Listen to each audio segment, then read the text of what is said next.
일로 가는 건 어려워요. 수백 년 걸렸어요. 내려오는 건 간단해요. 그래서 뭐냐면, 여러분들, 2호에 먼저 가시라는 거예요. 자기가 다른 분야에 뭐, 이렇게 전문직에 있는 사람은 그 처음부터 스텝 바이 이렇게 해야 된다고 생각하면 날세요. 그렇게 돼 있잖아요. 곧장 작용부터 이해하시면. 작용은 뭐냐면 에너지에다가 시간을 곱해준 거예요.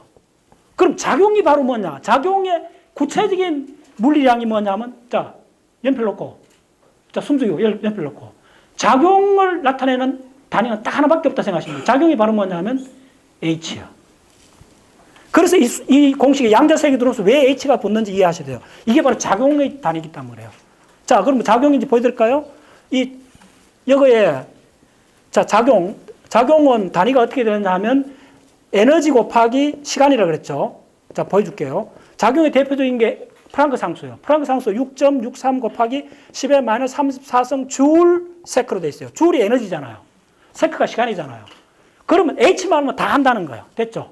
그래서 양자역학에는 다 H 갖다 붙어요. 됐죠? 이렇게 생각할 필요 없어요. 세 가지가 있다. 따라서 포스, 에너지, 액션. 예, 그 세 가지가 있고, 그래서 최종적으로 액션만 알면 된다는 거예요. 액션에서 미분하면 에너지가 나오고, 에너지를 미분하면 포스가 나오기 때문에 그래요. 적분 과정은 어려워, 위로 올라가는 거는. 예. 그리고 액션은 구체적으로 처음 들어도 어렵게 생각할 필요 없어요. 액션의 구체적 양은 프랑크 상수라는 거예요. 그러니까 에너지에다가 시간을 곱해준 게 액션이에요. 그러면 프랑크 상수만 붙으면 양자의 세계에 들어가고, 거의 모든 것들이 설명이 되기 시작한다는 거예요. 그래서 왜 이게 H가 붙었는데 그렇게 노벨상을 받고 온갖 학문이 이어서 생겼는가를 개념적으로 이해하는 게 그거예요. 그래서 뭐냐면, 자, 다시 한번 차원을 그려주면, 포스가 요만한 세계라면 에너지는 이만한 세계예요. 그 다음에 이걸 다 담고 있는 세계가 작용이라는 세계예요. 그래서 포스, 에너지, 액션, S라 말 있습니다. 이렇게 세 개 돼 있어요. 그래서 여러분들, 우리한테 쓰는, 강의했던 그 녹시 프로가 썼는 책, 유니버설 랭귀지의 표지에 다 있어요. 표지에 보면, 유니버설 랭귀지 표지 그림, 기억나나요?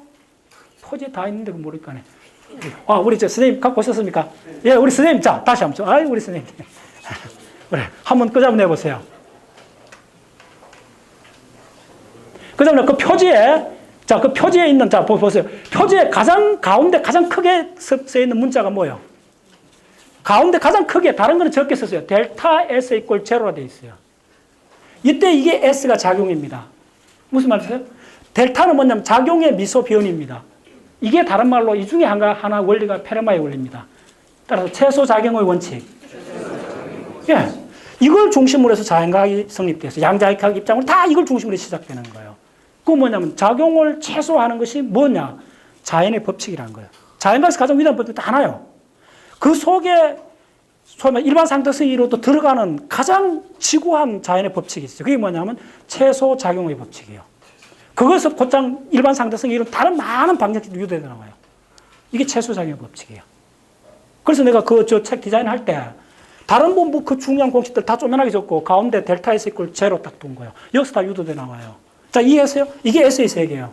그래서 여기서 한번 미분하면 에너지가 나와요. 여기서 하면 포스가 나와요. 그래서 사이언스 시작이 왜 뉴턴부터 시작됐냐면 뉴턴은 이걸 밝혀낸 사람이에요. 코아라를.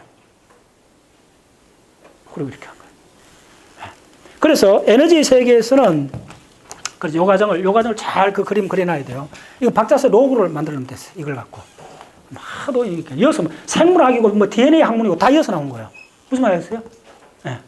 이어서 나온 거예요. 특히 어디서 나오냐 하면 이쪽에 에너지 다룰 때 분자세포 생물학에는 학문이 없었어요. 1950년 이전에는 분자세포 생물 학문이 없었어요. 그때 데브룩이라는 사람, 이 슈레딩거가 양자역학 문을 연 슈레딩거가 강연을 했어요. 그때 청중 중에 한 사람이 데브룩이라는 사람이 있었어요. 그 강연 제목이 뭔지 알아요? 지금 단행본 책으로 나왔습니다. 예? 예? 그렇지. What is life 하면서 그 네거티브 에너지는 그때 슈레딩거가 생명을 대표신을 내렸어요. 그 유명한. 뭐냐면 생명은 뭐냐면 네거티브 엔트로피. 그러니까 엔트로피가 감소되는 시스템이다. 예. 그렇게 생명 대표신을 누리면서 그 강의를 들었던 물리학자들이 굉장히 감동을 받고 그 물리학자 중에 일부가 생물학으로 전공을 바꿨어요. 그 중에 한 사람이 데브룩이라는 사람이 노벨상을 받고 이제 분자세포 생물학의 학문이 이제 막 붐이 일어나는 거예요. 그렇죠. 분자세포 생물학 DNA 학문도 이쪽에 연력학이나 물리학 하던 사람들이 간 겁니다. 여러분들 DNA 그 하는 클릭도 물리학자입니다. 다 물리학자예요. 그래서 그런 하이라키를 아는 게 굉장히 중요해요. 자, 따라서 에너지, 포스, 액션. 이 세 개 관계 헷갈리면 안 돼요. 자, 포스하고 에너지는 누구나 다 아는데 액션이 뭐냐 물으면 뭐라 대답해야 된다? 예. 시간하고 에너지 곱한 건데 다른 거 이야기하지 마세요. 무조건 프랑크 상수로 하면 돼요.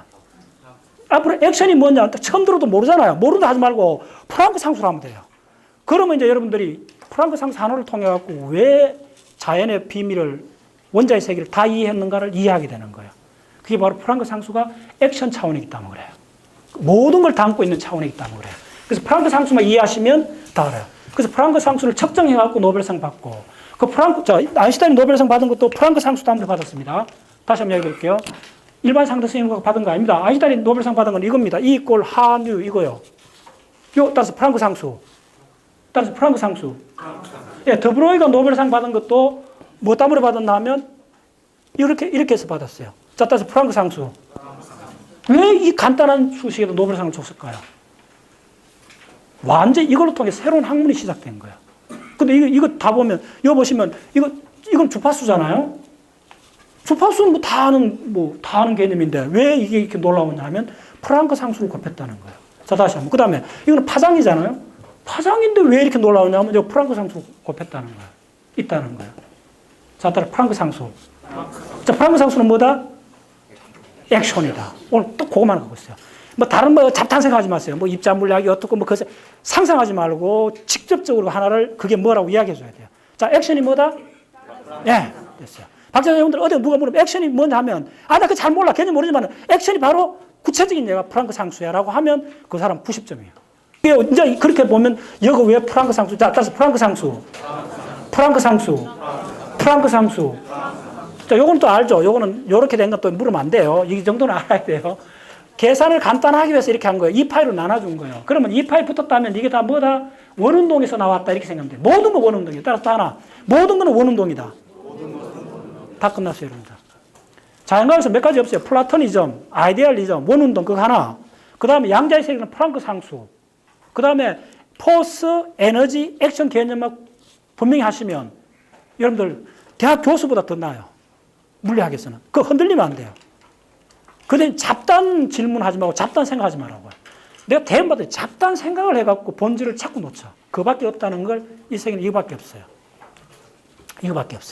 자, 지금들. 근데 이거밖에 없는데 얼마나 많은 놀라운 걸 보여주는가가 이제 바로 물리학이죠. 그거 보여줄게요. 자, 지금부터. 자, 마지막으로 하나 더 적어야 돼요. 자연과학은 지금 적는, 이거는 수식이 아닙니다. 이건 그냥 방정식이고, 요거 빼내고, 이거는 요거. 지금 4개밖에 이야기 안 했어요. 자, 마지막으로 가장 위대한 학문, 연력학에서는 뭐라 하느냐 하면 에너지를 다루는 학문이 연력학이죠. 그죠? 앞으로, 자, 연력학, 통계역학, 양자 통계역학, 다 같은 계열인데 그 근본적인 차이가 딱 하나요. 카운트하는 학문이에요. 뭘 카운트하느냐? 일어날 수 있는 상황의 개수를 카운트하는 거예요. 그걸 스테이트라고 그랬어요. 예. 근데 그게 엄청나게 많아요. 천문학적으로 많아요. 자, 하나 빨리 적어줄게요. 예를 들면 지금 들어가기 전에 스테이트라는 개념이 어벙벙한 개념이 아니에요. 자, 지금 요 방 안의 온도가 만약에 25도부터면 절대 온도로 바꾸면 얼마예요? 300도 K잖아요. 275도 더해주면 300도 K. 지금 방 안의 온도에다가 1 일렉트론 볼트를 플러스를 하면 이거 지금 햇빛이 안 들어오잖아요. 만약에 저거다 바깥에서 프리즘을 갖고 반사를 시켜 그걸 갖고 반사 포톤 알갱이 하나를 지금 이 방에다 집어넣으면 이 방에 있는 상태의 개수가 어떻게 달라질 건가 계산하시오. 이렇게 나와요. 포톤 알갱이 하나를 였을 때 계산해 줄게요. 포톤 에너지 하나가 보통 에너지가 1 일렉트론 볼트예요. 1 일렉트론 볼트를 넣으면 상태의 개수가 얼마 달라지냐면 결과부터 이야기 드릴게요. 10의 대략 16승계 많아져요. 상태의 수가. 정확히 계산돼 나와요. 네. 오메가 2, 오메가 1은 2의 정확히 39승이요. 네. 2.718 곱하기 39승 하면 이게 앞에 수치는 모르겠는데 10의 16승 오다가 나와요. 그만큼 포톤 하나가 들어와갖고 여기 상태의 개수가 많아지는 게 10의 16승 오다만큼 많아지는 거예요. 무슨 말인지 아시겠어요? 그리고 최악의 카운트예요. 정확한 숫자는 이거예요. 계산기 두드려 보세요. 이게 어떻게 나오냐면, 이거 가르쳐 드릴게요. 룸 템퍼러처가 얼마냐면 300도 K고, 1일렉트론 볼트가 1일렉트론 볼트잖아. 이거 비례를 따르면 300도 온도를 이걸 일렉트론 볼트로 바꾸면 얼마냐면 26mm 일렉트론 볼트. 이거는 전자공학 하는 사람 노상 암기해요. 이건 모르고는 반도체 계산 못해요. 룸 템퍼러처 일렉트론 볼트는 26mm 일렉트론 볼트예요. 그 다음 1 일렉트론 볼트 해보세요. 이거는 뭐냐면 1000이고 1000 나누기 26 해보세요. 39 나오지. 이걸 익스포넨셜에다가 39성 해주는 게 상태의 개수입니다. 증가된 뭐냐면 그 전에 300도에서 물론 엄청나게 많은 상태가 있었는데 포톤 알갱이 하나 탁 들어오면서 해갖고 이 공간에 일어날 수 있는 상태의 개수가 천문학적으로 많아져 버리는 거예요. 빛 알갱이 하나가 들어와서. 이걸 다룬 학문이 우주에 있는 거다. 이거 진짜 해보세요. 내가 다음에 좀 이쪽 계속 하려면 연력학을 다시 해보고 싶어요. 궁극적으로 이런 거 연력학이 진짜 아름답고 놀라운 학문이에요. 이런 거예요. 그러니까요. 꽃밭에 꽃이 피는 거예요. 채송화, 봉숭아, 채송화가 딱 피었다 합시다. 이 상태를 계산하는 거예요. 이게 무슨 문학적 비유가 아닙니다. 계산할 수 있어요. 이거 따지면, 이거 지금 세포 따질 수 있죠. 꽃잎의 세포. 꽃잎의 세포 들어가는 그 속에 안에 있는 무수하게 많은 전자들, 양성자들, 수소원자들이 있으니까, 물이 있으니까네. 그거 다 카운트하는 거예요. 그 다음에 태양 들어오죠. 지금 이 예를 들어 이 공간에 포톤 하나 들어왔을 때 상태가 바뀐 걸 이야기했죠. 그러면 이걸 다시 그려주면 이거는 꽃밭 속에서 한 부분에 꽃밭에 수백 그루의 꽃이 있는데 그거에 한 포기에 채송화가 핀 거예요. 그럼 더 크게 보면 우리 집 아파트 앞에 있는 하단에서 이렇게 핀 거예요. 더 크게 보면 지구라는 행성에서 요 한 번에서 일어난 사건이에요. 이게 연력학의 핵심입니다. 그래서 이 전체를 뭐냐면 레자버라 그래요. 열적 레자버라 그래요. 여기에서 한 폭처럼 이렇게 올라온 이 상태를 A 델타라 그래요. 그래서 요 꽃이 피었다는 건 요 한 스테이트를 이렇게 표시할 수 있는 거예요. 그러면 이 지구, 여기 있는 무수하게만 연력학 상태는 무한대에 갖고 올 상태가 있는 거예요. 그거에, 그러면 이 꽃이 피었는 거는 어디서 피었겠어요? 지가 그냥 필 수 없잖아요. 여기 있는 물을 빨아서 했고, 햇볕을 받고, 그 다음에 무기염료, 질산염, 인산염이 들어갔을 거고, 비료를 줬을 거고, 무슨 말인지 알겠어요? 그러면 여기 들어가는 모든 걸 원자로 바꿔보라는 거예요. 여기 들어가는 포톤을 바꿔보라는 거예요. 지금 예를 들어 포톤 하나 였더니 10의 16성 상태가 달라졌잖아요. 그럼 이 꽃이 필, 채송화 필 이 상태를 수학적으로 계산할 수 있어요. 이게 연력학이에요. 위대한 학문이에요. 우주에 있는 거 다 계산할 수 있어요. 근데, 자, 포톤 하나였는데 이런 상태가 됐는데 꽃이 피고, 그러면 우리 집에 강아지가 새끼를 낳았다. 그 상태 계산해 보세요. 입이 딱 벌어질 거예요. 강아지 같으면 이 덩어리가 입자로 치면 10에 뭐 24성계, 26성계 이런 오다 할 거예요. 우리 인간은 얼마죠? 10에 29성 오다입니다. 입자로. 네. 양성자로 10에 29성이 있어요. 이게 10에 29성인가요? 최근에 읽은 책에 우주론에 계속 그 이야기 한다고. 10에 29성계 입자에 일어나는데, 자, 무슨 이야기 이러는 거예요. 한 송이 꽃을 피우기 위해서 전 지구의 상태하고 이게 링크되어 있다는 거예요. 이걸 계산해 주는 거예요. 위대한 학문이에요. 근데 이걸 처음에는 사람들이, 결론 이쪽 세계는 뭐냐면요. 무지하게 많은 숫자를 다루는 세계인데, 그래서 이 세계를 처음 직감했던 사람이 누구냐면 볼츠만이나 깁스나 이런 천재들이에요. 너무 외로운 천재들이요. 이렇게 설명할 수 있다, 세계를. 그래서 볼츠만은 첫 번째 했던 게 상태의 개수를 카운트한다. 그걸 처음으로 공식을 만든 사람이 볼츠만이에요. 그래서 볼츠만이 만든 공식은 그 유명한 엔트로피 S는 로그 뭐죠? 상태의 수의 로그를 하는 거예요. 자, 음면이 이게 자연로그입니다. S는 자연로그의 상태의 개수입니다. 이 비례 상수가 바로 볼츠만 상수예요. 이 공식이 자연과학에서 가장 위대한 공식 중에 하나예요. 예, 볼츠만은 자기 죽고 나서 묘비에 이 공식을 새겨놨어요. 사진 찾아서 올려놓으세요. 뭐 우리나라 어떤 수학자, 물리학자가 유럽에 가고 일부러 볼츠만 묘비에 가고 저걸 찍어갖고 인터넷에 올려놨어요. 너무나 유명해요. 대부분 물리학 좋아하는 사람은 꼭 한번 가보고 싶어 하는 데가 볼츠만 이 묘비요. 묘비에 다른 거 안 적었어요. 볼츠만은. 딱 이 공식 하나 적었어요. 예. 이게 인류의 거의 상대성 이론 정도는 아니지만은 인류가 세계를 보는 모든 관점을 바꿔준 공식이에요. 여기서 가장 중요한 이거는 상수고, 볼츠만 상수고, 이게 오메가가 있는, 이게 뭐냐면 상태의 개수예요. 상태의 개수 카운트할 수 있다는 거예요. 그래서 일어나는 모든 상태, 내가 오늘 기분이 안 좋은데 그 기분이 안 좋을 상태, 예, 밥을 먹는데 소화가 적당히 될 상태. 이런 걸 이제 학문으로 다룰 수 있는 분야가 생겼다는 거예요. 이제 구체적으로 어떠냐면 태양 속에 있는 무수하게 많은 입자들이 있는데 그거에 각 입자들이 어떤 상태에 얼마나 들어갈까를 다 계산해내 버리는 거예요. 반도체 물리 해보면 저거 그쪽 전공인데 반도체 물리는 이거 판입니다. 완전히. 전자 카운트하는 거예요. 그래서 어떻게 되냐면 반도체 회로에 도선의 전류가 뭐 1mA 같으면 단위 면적당 단위 초당 전자가 몇 개 가는 거 카운트하는 거예요. 계산하고 접근해야 돼요. 그 전체 개념이 뭐냐면 볼츠만 벡터를. 자, 따라 볼츠만 벡터. 네. 딱 그거 하나의 개념. 볼츠만 벡터의 개념을 들어가 보면 그 철학은 너무 간단해요. 이 볼츠만의 상태의 세계는 따라서 에너지의 세계. 이건 포스의 세계 아닙니다. 에너지의 세계고. 자, 여러분 에너지의 세계에 해당되는 게 어떠냐 하면 바로 이런 거예요. 에너지 세계. 여러분들 그러면 자, 여기에 있는 상태를 결정할 때 여기에 있을 때 여러분들 입자로 하면 어디에 많이 앉겠어요? 어디가 안전해요? 안전한 데 많이 앉아요, 입자들은. 안전한 데가 에너지가 낮은 데요. 맞죠? 그리고 높은 절벽 꼭대기에 있으면 위험하지. 떨어져 죽으니까요. 그럼 낮은 데 들어가는 거예요. 그럼 낮고 하고 높은 데 하고 뭐가 차이가 있어요? 에너지 차이가 있다. 무슨 에너지? 위치 에너지. 포텐셜 위치 에너지 차이가 있다는 거예요. 그래서 모든 입자들은 포텐셜 위치 에너지가 낮은 쪽에 들어갈 확률이 높다는 거예요. 됐죠? 네. 그걸 따져주는 거예요.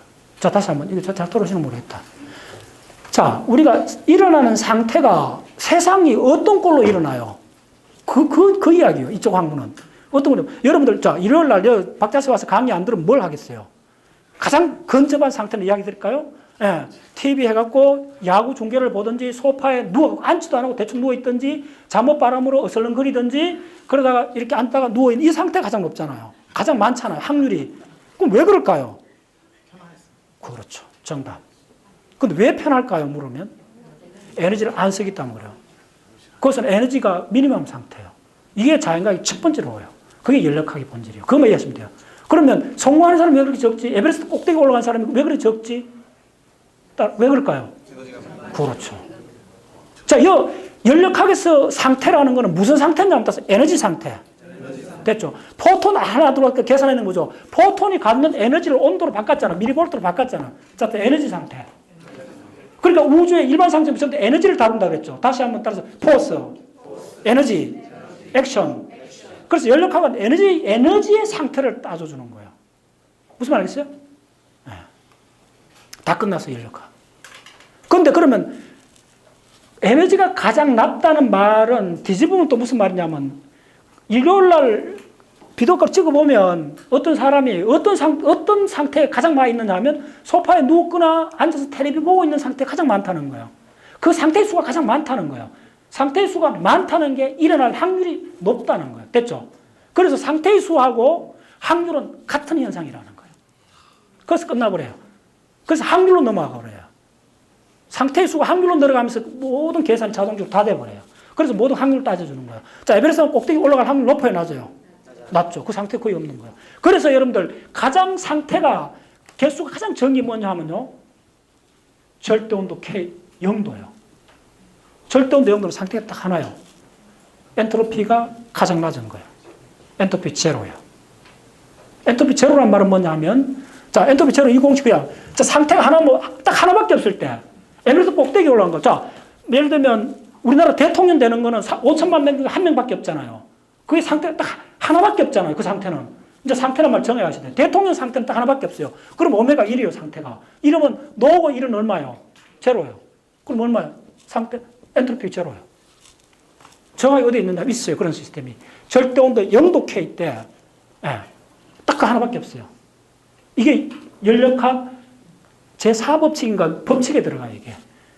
그러면, 자, 다시 한 번. 따라 상태가 곧 확률로 바뀌기 때문에 우리 자연에서 일어나는 건 다 확률로 설명하잖아요. 그래서 자연이라는 걸, 자, 따라 자연이라는 건 모든 걸 설명한다. 그게 연력학이에요. 그래서 가장 위대한 학문이에요, 연력학이. 그래서 그거는 에너지를 다루기 때문에 양자역학하고도 막 만나면서 그 양자역학하고 연력학을 만난 학문을 뭐냐면 양자통계역학이라. 양자통계역학. 양자통계역학 뒤에 이제 공식 루트 해드릴게요. 그 양자통계역학의 가장 화려한 꽃은 뭐냐 하면 자, CMB. 플랑크 복사 공식이에요. 플랑크 복사 공식 그 W맵이 찍었던 그 사진 보여줬죠. 그게 바로 양자 통계 역학입니다.